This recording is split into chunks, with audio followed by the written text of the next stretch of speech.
Ya, kasus terkait Undang-Undang Informasi Transaksi Elektronik atau UU ITE ini. Saudara, bagaimana kajian pemerintah terkait dampak Undang-Undang Informasi dan Transaksi Elektronik ITE? Awalnya Undang-Undang ITE ini memang membuat masyarakat antara waspada, entah takut, entah tidak peduli atau apalah. Halo Voice Friend, selamat datang di channel Musik Voice. Pada video kali ini kita akan membahas topik yang sangat menarik dan relevan, yaitu masalah musisi dengan UU ITE. Kita akan mengulas bagaimana Undang-Undang Informasi dan Transaksi Elektronik UU ITE mempengaruhi dunia musik, terutama para musisi yang kerap kali menggunakan kreativitas mereka untuk menyampaikan kritik sosial, politik, dan realita kehidupan. Yuk simak pembahasannya sampai tuntas.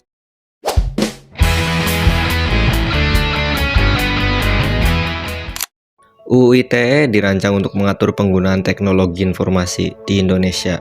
Meski tujuan awalnya untuk memberantas kejahatan dunia maya dan penyebaran konten negatif, implementasinya seringkali menuai kritik karena dianggap terlalu luas dan ambigu. Bagi banyak pihak, terutama para musisi dan seniman, UU ITE telah menjadi alat yang dapat menghambat kebebasan berekspresi. Kreativitas yang seharusnya menjadi wadah kritik sosial kini harus berhati-hati agar tidak tersandung pasal-pasal yang bisa ditafsirkan sebagai pelanggaran. Dampak UU ITE terhadap dunia musik. Di dunia musik, kebebasan berekspresi sangat penting.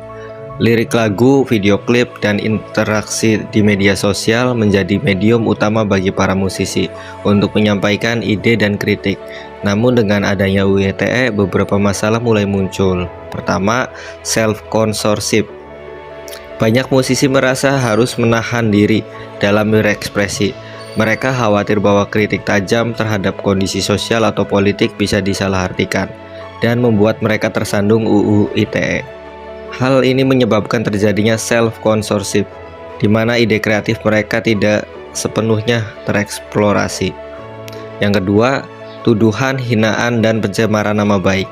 Beberapa kalimat dalam lirik atau postingan media sosial yang dimaksudkan sebagai kritik terkadang diinterpretasikan secara berbeda oleh aparat.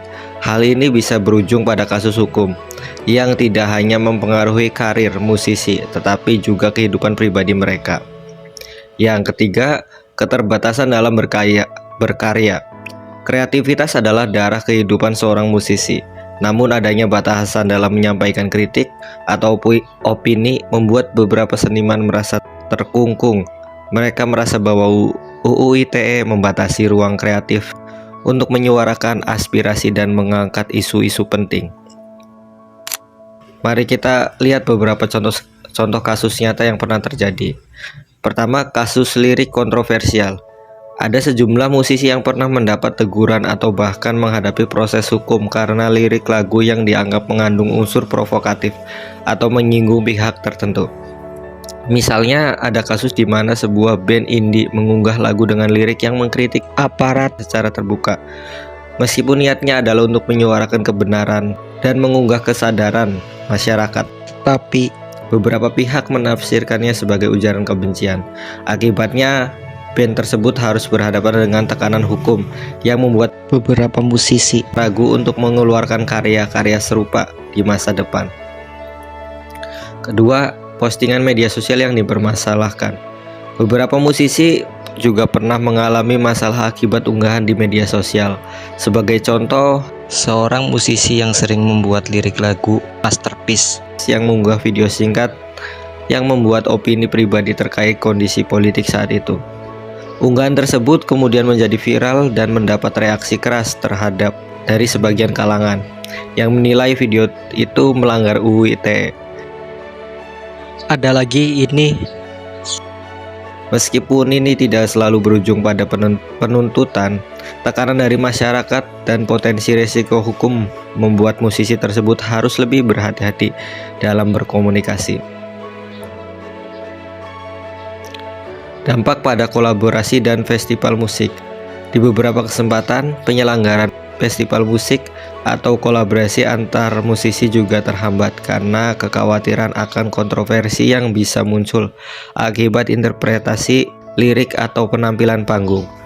Produser dan penyelenggara acara pun harus lebih selektif dalam memilih artis yang tampil untuk menghindari potensi masalah hukum yang berkaitan dengan UU ITE. Perspektif dan respon para musisi. Tidak sedikit musisi yang mulai menyuarakan keprihatinan mereka terkait penerapan UU ITE. Banyak di antara mereka yang menganggap bahwa undang-undang ini harusnya direvisi agar tidak mengorbankan kebebasan berekspresi. Beberapa seniman bahkan mulai menggagas kampanye untuk meningkatkan kesadaran publik tentang pentingnya ruang kreatif dan kebebasan berpendapat. Diskusi hangat juga muncul di kalangan komunitas musik, di mana banyak yang mendukung reformasi hukum agar lebih adil dan tidak mengekang inovasi dalam berkarya. Di sisi lain, ada pula musisi yang memilih untuk tetap berhati-hati dan mengadaptasi cara berkomunikasi mereka. Mereka menyadari bahwa dalam iklim hukum yang seperti ini, setiap kata harus dipilih dengan sangat cermat. Meskipun demikian, semangat untuk menyampaikan pesan kebenaran dan kritik sosial tetap berkobar, meskipun dengan gaya yang lebih terselubung dan simbolis. Refleksi dan harapan ke depan. Melihat dari dinamika yang terjadi, jelas bahwa UU ITE memiliki dampak yang signifikan bagi dunia musik di Indonesia. Di satu sisi, aturan ini diharapkan bisa menjaga keamanan dan ketertiban di dunia maya. Namun di sisi lain, penerapannya yang seringkali dianggap sempit dan interpretatif justru menghambat kebebasan berekspresi yang sangat dibutuhkan oleh para musisi. Harapannya ke depan akan ada dialog yang konstruktif antara pembuat kebijakan, aparat penegak hukum, dan komunitas kreatif. Revisi atau penafsiran ulang terhadap UU ITE perlu dilakukan agar hukum tersebut bisa mendukung terciptanya ruang kreatif yang sehat tanpa harus mengorbankan prinsip-prinsip keamanan dan ketertiban. Dengan begitu, musisi dapat terus berkarya dengan bebas, menyampaikan kritik sosial yang membangun, dan menjadi agen perubahan bagi masyarakat. Nah, voice friend, itulah pembahasan panjang tentang masalah yang dihadapi musisi dengan UU ITE. Apa pendapat lu tentang penerapan UU ITE di Indonesia? Apakah kalian setuju dengan batasan yang diberikan atau justru menginginkan ruang kebebasan yang lebih luas bagi para seniman? Tulis pendapat lu di kolom komentar di bawah, dan jangan lupa untuk share video ini agar diskusi tentang kebebasan berekspresi semakin berkembang. Terima kasih telah menyimak video ini. Jangan lupa untuk like, subscribe, dan aktifin notifikasi untuk update konten-konten menarik seputar dunia musik lainnya. Sampai jumpa di video berikutnya. Kalau ada salah kata mohon dimaafkan. Wabillahi taufiq wal hidayah. Assalamualaikum warahmatullahi wabarakatuh. See you.